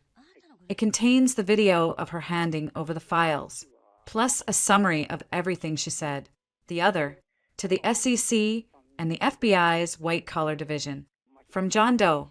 That one includes the video, the Marlin Holdings ledger pages, and the emails showing her prior access to confidential data. No return address. Untraceable cloud drop. David let out a low whistle. You're not just cutting her loose. You're throwing her off the cliff and then calling the police to report the push. She made her choice the moment she told that nurse I wasn't Caleb's concern. I said, my voice devoid of emotion. Now, she gets to live with the consequences. All of them. The University Club's oak room was all dark wood, leather, and the ghosts of 1,000 power deals. Chloe sat across from Alistair Vance, a man with the cold eyes of a raptor and a smile that never reached them. Paul, playing the mild-mannered broker, sat between them, pouring water. Your situation at Apex is unfortunate, Ms. Reynolds, Vance said, steepling his fingers. But turbulence creates opportunity. For the nimble, Apex is a sinking ship, Chloe said, leaning forward. She dressed for the part. Powerful, wounded, valuable. Caleb's lost his nerve. The board is a bunch of old men clutching their pearls. The real intelligence, the real relationships. They walk out the door with the talent he's too blind to keep. And you consider yourself that talent. Vance stated, I know I am. I managed Caleb's universe for 2 years. I know every move Apex is planning for the next quarter. I know which of their flagship clients are unhappy with the Varigan uncertainty. She patted the slim leather folder on the table. I have the Q3 pipeline forecast. I have the analysis on the Pendragon Fund, that the real analysis, showing the cooked books Caleb decided to ignore. I have the private contact list for the Asia-Pacific investors he's been wooing for 6 months. Vance's eyes gleamed. That is a compelling addition, but proof of concept. Ms. Reynolds, I need to see the goods before we discuss a signing bonus. Chloe's smile was tight. She opened the folder, slid out a stack of documents. They were printed on Apex letterhead. Confidential was stamped in red on every page. She pointed to a spreadsheet. The Pendragon ROI projections, next to the due diligence that I conducted, showing the discrepancy, a 300 basis point overstatement. Caleb knew. He chose to proceed, putting investor capital at risk to save face. Paul made a show of examining the papers, angling them so the tiny camera in his pen clip caught the Apex logo. This is quite detailed. Chloe, this is clearly proprietary, non-public information. You're comfortable transferring this? Apex forfeited its claim to my loyalty, she said, the line sounding rehearsed. My skills and my insights are my own. I'm bringing them to a firm that can appreciate them. Valkyrie. Vance picked up one of the pages, his gaze hungry. And the client list? The Asia-Pacific leads? She pulled a USB drive from her purse and placed it on the table with a soft click. Every name, every point of contact, every note from every call for the last 18 months. Encrypted. The password is Phoenix Rising. Vance held out his hand. After a heartbeat, she slid the drive across the polished wood. Excellent. Vance purred. Paul will be in touch regarding next steps. We'll need a few days to verify the breadth of this material, but I'm confident we can welcome you to the Valkyrie family. The meeting concluded with handshakes. Vance's grip firm and possessive. Chloe's trembling slightly with triumphant adrenaline. As she left, shoulders back, believing she'd just secured her revenge and her future, Paul carefully gathered the physical documents. The trap had been sprung. 2 hours later, Caleb's encrypted email chimed with a message from an unknown sender. The subject line, a gift from a friend. The body was blank. There was one attachment, a video file. He opened it. The silent, high-definition footage of the Oak Room played on his screen. He saw Chloe. He saw Alistair Vance. He saw his own confidential files being passed across the table. He saw the USB drive.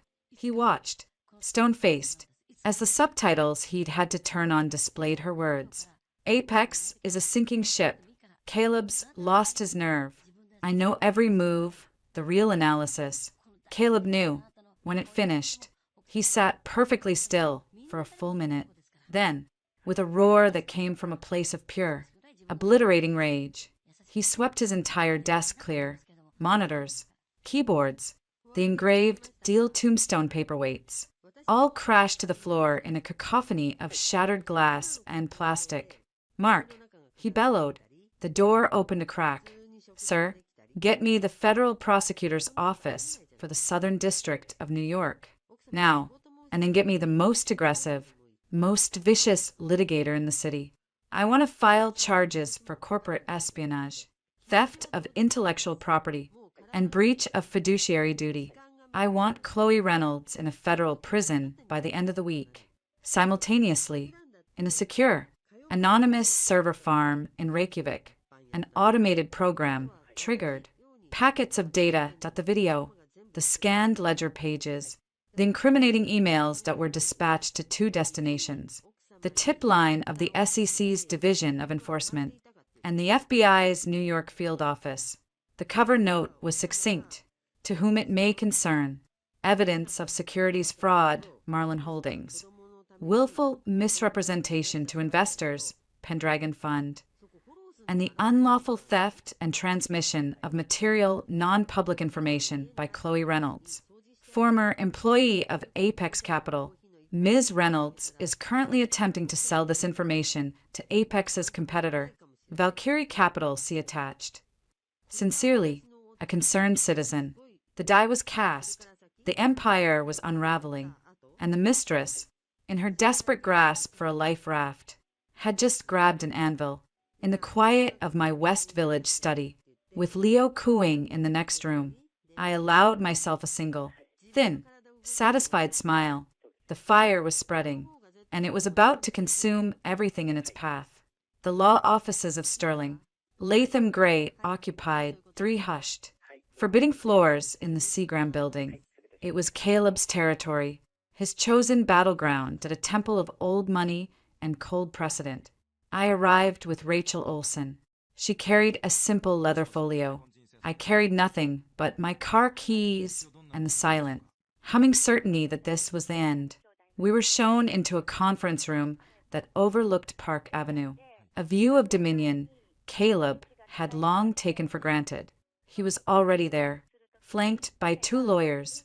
The lead was Martin Sterling himself, a man in his 70s with a face like a clenched fist and a reputation for eviscerating spouses in divorce court. The other was a younger attack dog. Taking notes, Caleb looked diminished. The perfect tan had a sallow undertone. His custom suit seemed to hang on him just slightly. The Verrigan collapse and the unfolding federal investigation into Chloe's actions, and, by whispered extension, his own, had carved lines of strain around his eyes that no amount of money could erase. He didn't stand when we entered. He just watched me, his expression a mask of weary resentment. "Brooke, Rachel," Sterling began, his voice a dry rustle. "Shall we dispense with theatrics? My client is here to settle. The circus you've orchestrated has caused enough damage." Rachel took her seat, unzipping her folio with deliberate calm. "Theatrics? Martin, your client's former paramour is under indictment for corporate espionage and theft. The SEC has opened a formal inquiry into Apex's accounting practices, specifically the Pendragon Fund. Verrigan is suing to recoup due diligence costs. The circus, as you call it, is the natural consequence of your client's choices. We're just here to pick up the pieces for my client, starting with the divorce." Caleb leaned forward, ignoring the lawyers. "Where is he?" "Brooke? My son. I have a right to see him." I met his gaze. "A right? Based on what precedent?" "Caleb? The legal right you waived when you failed to answer a life-or-death call? The moral right you forfeited when you moved your mistress into our home while I was carrying him?" I kept my voice even. "Clinical. We're not here to discuss visitation. We're here to dissolve a business partnership that has failed. Catastrophically." His jaw tightened. "You think you've won. You think turning my company into a laughingstock, setting that vindictive little idiot Chloe on fire, makes you some kind of queen. You're just a bitter woman with a good lawyer. And you're a man about to lose half of what's left," Rachel said, sliding a single sheet of paper across the table. It was a term sheet, not the meek one I'd first sent. This was a declaration of terms. Sterling picked it up, his eyes scanning. The younger lawyer peered over his shoulder. His breath hitched. "This is absurd." Sterling spluttered. "You want the Hamptons' house, the Fifth Avenue apartment, and a Vale property. You want a lump sum equal to 50% of the current depressed valuation of Apex Capital. You want sole legal and physical custody with only supervised visitation, at your discretion. For Mr. Anderson, this isn't a settlement. It's a surrender document. It's a starting point," Rachel said mildly. "Given the evidence we have of your client's conduct, the adultery, the financial malfeasance that impacted marital assets, the profound neglect that could be construed as emotional abuse that a family court judge would likely grant my client even more. The depressed valuation is due to his mismanagement. My client shouldn't be penalized for that. She's entitled to half of what the empire was worth before he started burning it down for sport." Caleb snatched the paper from Sterling. He read it, his face flushing a deep, unhealthy red. "Half? You want to cripple him? After everything I built? You built it on a foundation I maintained," I said, speaking directly to him for the first time. "You built it while I managed the world that made you socially palatable. You built it with a partner you chose to cheat with, and with a carelessness that is now bringing federal investigators to your door. I'm not taking half of what you built.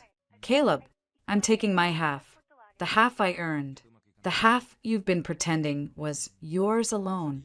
And if I say no," he challenged, crumpling the term sheet in his fist, "if I decide to fight you, drag you through court for years, expose every dirty secret, every moment of weakness."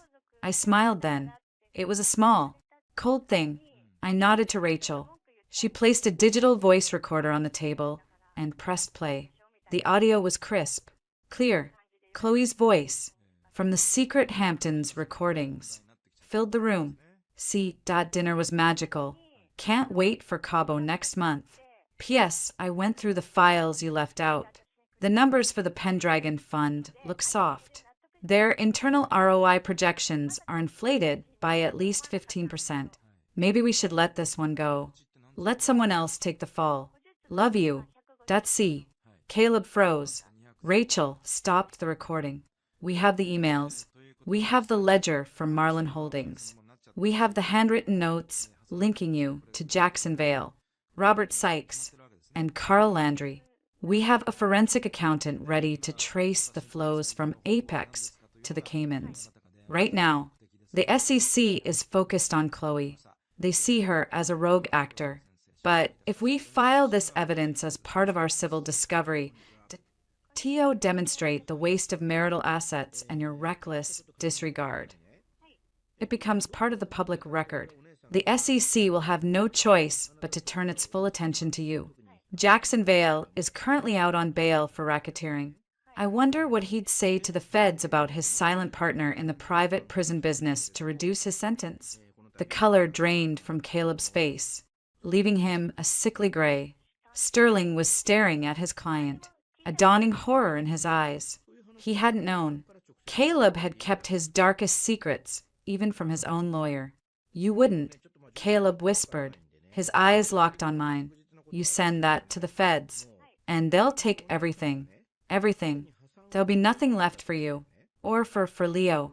There will be Verve, I said quietly, which is mine, and there will be the assets I secured today, which will be in trusts, insulated, and Leo will have a mother who isn't in prison for fraud. As for you, that's your choice, isn't it? You can fight me, and we all go down in a spectacular blaze. Or you can sign, salvage what you can of Apex, and spend the next decade fighting the SEC with the resources you have left. Instead of from a jail cell, the room was silent. The weight of the choice was physical. I could see the calculations behind his eyes, the furious, desperate math of a cornered man. The empire, or his freedom, his pride, or a chance to survive. Sterling cleared his throat, the fight gone out of his voice. Caleb, we need to discuss this. Privately. There's nothing to discuss, Caleb said, his voice hollow. He was staring at the crumpled term sheet in his hand. The fight had left him, replaced by a vast, terrifying emptiness. He looked at me, and for a fleeting second, I saw not the Titan, not the betrayer, but the ghost of the young man I'd once loved, confused, arrogant, and now utterly lost. You win. You get it all. The houses, the money, my son. The last word was a broken thing.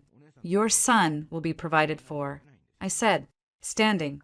The finality was anticlimactic. There was no glory in this hollow victory, only a necessary excision.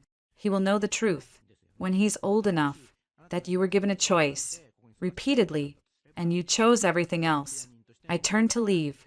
Rachel gathered the recorder, the untouched folio. Brooke, he said, as my hand touched the doorknob.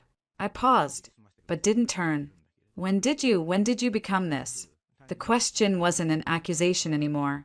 It was a genuine, bewildered plea for understanding. I finally looked back at him, over my shoulder. The day your secretary told the hospital I wasn't your concern, I said, my voice as clear and final as a judge's gavel. Some women break, others sharpen.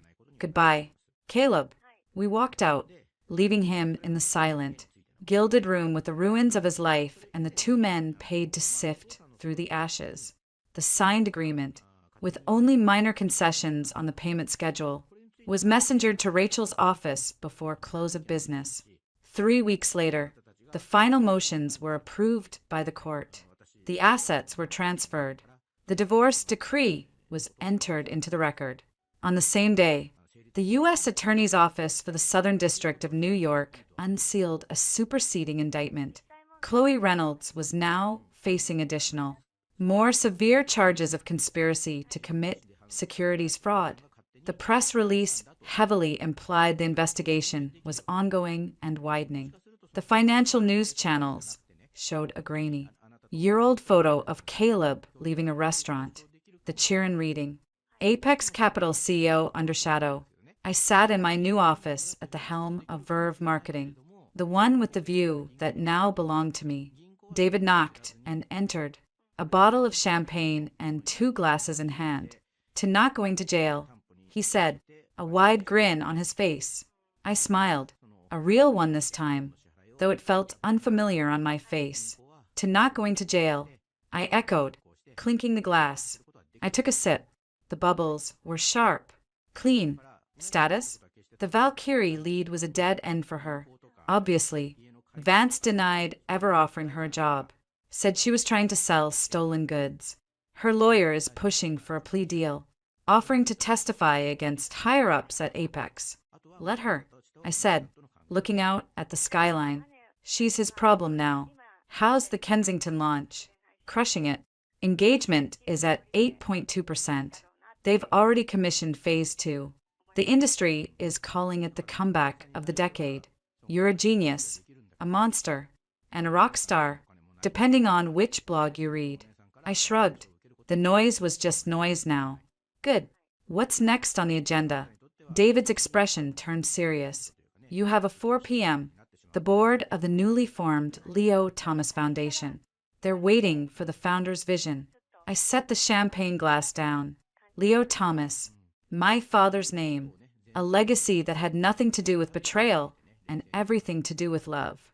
Cancel my next hour. I need to prepare. That evening, I stood on the terrace of my new Upper West Side penthouse, Leo in my arms. He was getting heavy, his eyes wide and curious, taking in the twinkling lights of the city. The autumn air was crisp, smelling of wood smoke and change. Down below, in the dying light of Central Park, I saw a solitary figure on a bench. Even at this distance, the defeated slope of the shoulders was unmistakable. Caleb, just watching, a phantom at the edge of our new world. Leo gurgled, waving a fist at a passing bird. He had no interest in the figure in the park. His world was the feel of the wind, the sound of my voice, the certainty of his next meal. I held him closer, resting my cheek against his soft hair. "You are enough," I whispered to him. To myself, "We are enough." The figure on the bench stood up, shoved his hands in his pockets, and walked away, swallowed by the gathering dusk. I didn't watch him go. I turned, carrying my son inside, to the warmth and the light, and closed the terrace door on the silent, empty night. 1 year later, the cover of For Beswicent Kind, it was a coronation. The photograph showed me in my Verve office, not looking at the camera, but at a data visualization wall, one hand resting on a sleek, standing desk. I was in a simple black turtleneck, my hair shorter, sharper. The headline blazed, "The Comeback Queen. How Brooke Anderson Built an Empire from the Ashes of a Scandal." The subhead read, "From society spouse to tech-disrupting CEO, she turned personal betrayal into a $200 million valuation and a mission to empower women." David dropped the magazine on my desk with a theatrical thud. Well, that should make the charity luncheon circuit interesting. Queen. I like it. Has a certain G and E essayist qua more than boss. I didn't look up from the quarterly projections. It's just ink. David, the valuation is real. The scandal is their hook. Did you finalize the numbers for the Breathe Yoga acquisition? Closing next Friday. They wanted your personal assurance on creative direction for the new wellness line. They'll have it after they sign. I finally glanced at the cover. A year ago, the woman in that photo was in a hotel room, plotting survival. Now, she was a brand. It was a useful fiction, one I'd learned to wield. How's the RSVP list for the foundation gala? Packed. Senators. Half the Fortune 500 C-suite. And Taylor Swift's people called. She wants to meet you. Something about a potential collab for her re-recording campaign. A narrative of reclamation. I believe they said. A ghost of a smile touched my lips. Handle it. That's your department. My phone buzzed. A secure line. Rachel, The sentencing is in an hour. You still not coming? Her voice was neutral. She'd stopped trying to talk me out of or into things months ago. No, I have a board call. What's the expectation? Plea deal held. Conspiracy to commit wire fraud. Theft of trade secrets. The feds got what they wanted. Her testimony. She gave them Vail, Sykes, and Landry on a silver platter. In exchange, they dropped the heavier charges. Prosecution is recommending 18 to 24 months at Danbury, plus restitution. Judge Connolly is a hard ass. He might go higher. I felt nothing. No schadenfreude. No pity. Chloe Reynolds was a chapter, and the book had been burned. And the other matter? Caleb's deposition with the SEC is next week. His lawyers are frantic. They're trying to paint him as a dupe, misled by a scheming subordinate, using her testimony against him. It's not a good look. The Apex board is forcing a leave of absence effective Monday. The stock is at an all-time low. The vultures are circling. Valkyrie is rumored to be preparing a hostile takeover bid. Good, I said, and meant it. It wasn't about vengeance anymore. It was about ecosystem management. A weakened, distracted Caleb was a safe Caleb. A Caleb with nothing left to lose was a danger. A Caleb being dismantled by rivals was the perfect solution. Keep me apprised. I ended the call. The board meeting for the Leo Thomas Foundation was waiting. I walked into the sun-filled conference room. The board was a mix. Anya Desai, the former Varigan CFO who had resigned in disgust after the merger fiasco and now championed ethical investing. A renowned child psychologist, the head of a major women's shelter network, and David, representing Verve's pro bono commitment. Brooke, the pilot programs are showing phenomenal results. Anya began, pushing her glasses up. The Return to Work boot camp in Brooklyn has placed 85% of its first cohort in jobs with a 20% average salary increase from their pre-hiatus roles. The corporate sponsors are thrilled. They're seeing loyalty and talent they can't find on the open market. The legal aid wing is overwhelmed, said Maria from the Shelter Network. In a good way. The number of women who don't pursue action because they can't afford a lawyer or are afraid, we're changing that. Just knowing they have a pit bull like Rachel Olsen's firm on retainer through us gives them the courage to walk out the door. I listened, nodding, asking sharp questions about scalability, measurement, and long-term funding. This was the alchemy, the silent fury, the cold rage, the strategic ruthlessness. IT had all been transmuted into this, into grant proposals and placement statistics and safe houses. My fury had built a fortress, and now I was filling it with people who needed shelter. That evening was the Foundation's inaugural gala at the Metropolitan Museum of Art, Temple of Dender. The room shimmered. I wore a bold, crimson gown, not a color of mourning, but of command. I moved through the crowd, air-kissing cheeks, gripping hands, my smile practiced and real in equal measure. I was no longer Mrs. Caleb Anderson. I was Brooke Anderson, CEO, founder, philanthropist, a universe of difference in a name. I was giving a brief, prepared speech at the podium when I saw him. A ripple at the edge of the room. He looked older, thinner, swimming in a tuxedo that had once fit perfectly. Caleb. He wasn't on the list. Security would never have let him in. He must have come as someone's plus one, a sympathetic, curious colleague from the old days wanting to see the spectacle. Our eyes met across a sea of sequins and black tie. His were hollow, haunted. I didn't falter. I finished my sentence about turning crisis into capital, and capital into change. To thunderous applause, I stepped down from the podium, and the crowd swallowed me. He found me later, on the quieter terrace overlooking the museum's courtyard. The night air was cool. Brooke, Caleb, you shouldn't be here. I needed to see you, to see all this. He gestured vaguely at the grandeur behind us. It's what you always wanted, isn't it? To be the one they're all looking at. No, I said calmly, turning to face him. What I wanted was a partner. What I needed was a self.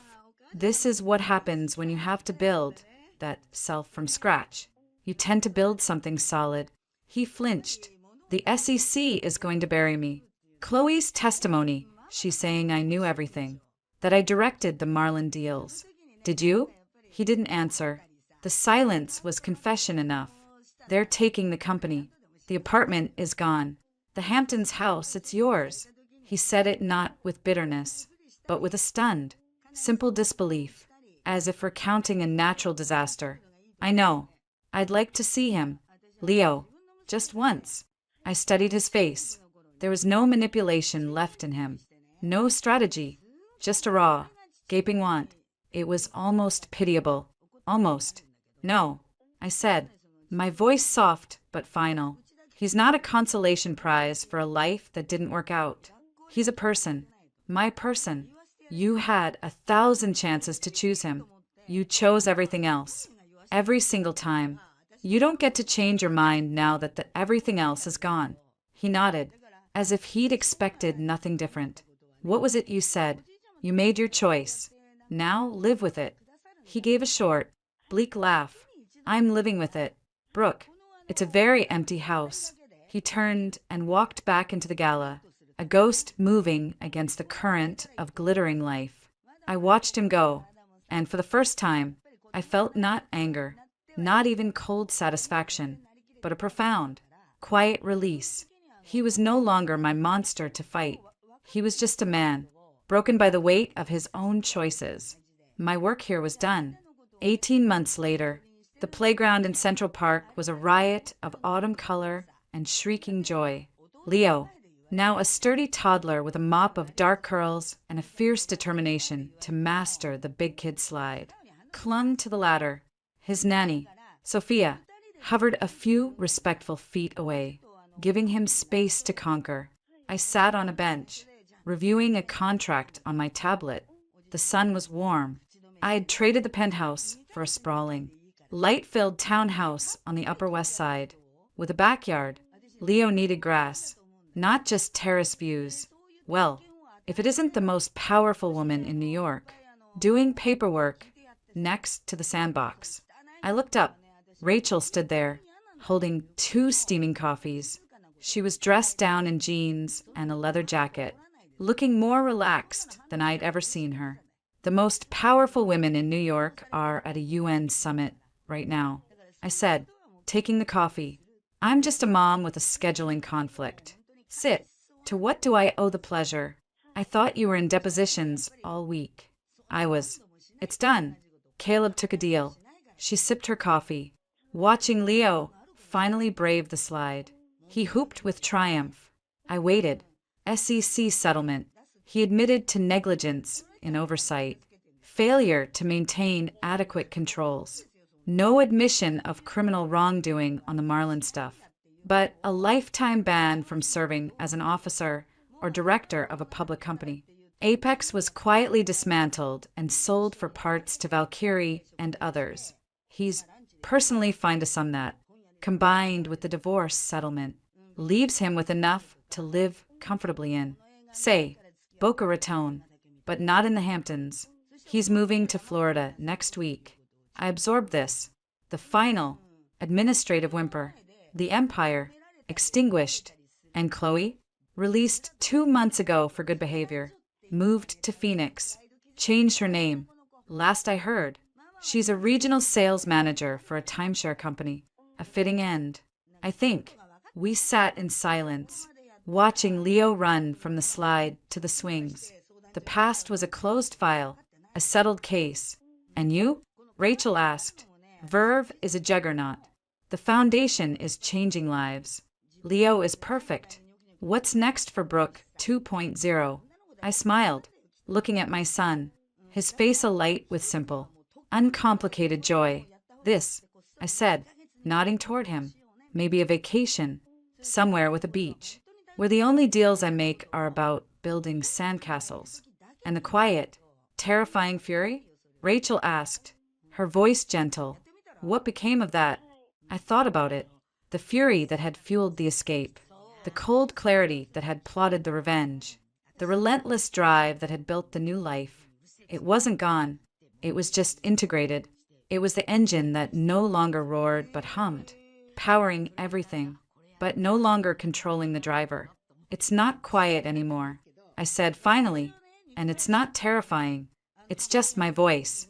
When I finally learned how to use, Leo came barreling toward us, his little legs pumping, leaves sticking to his sweater.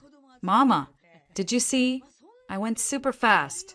I caught him as he launched himself into my arms, the tablet forgotten on the bench. He smelled of sweat, autumn air, and graham crackers. I buried my face in his hair, the world narrowing to the single, perfect point of gravity. I saw, my brave lion. I whispered into his curls. I saw everything. Rachel squeezed my shoulder and stood to leave, giving us our moment. I held my son, this tiny, magnificent creation born of betrayal and pain, who only knew love and safety. The journey that began in a cold Hamptons bathroom, traveled through the fluorescent hell of a hospital, and fought its way through boardrooms and courtrooms, ended here, on a sun-dappled bench, in the simple, profound act of holding my child. The fury had been the spark, the love was the constant flame, and the future, wide and bright and unwritten, was ours to claim, not as a revenge, but as a birthright, ours alone.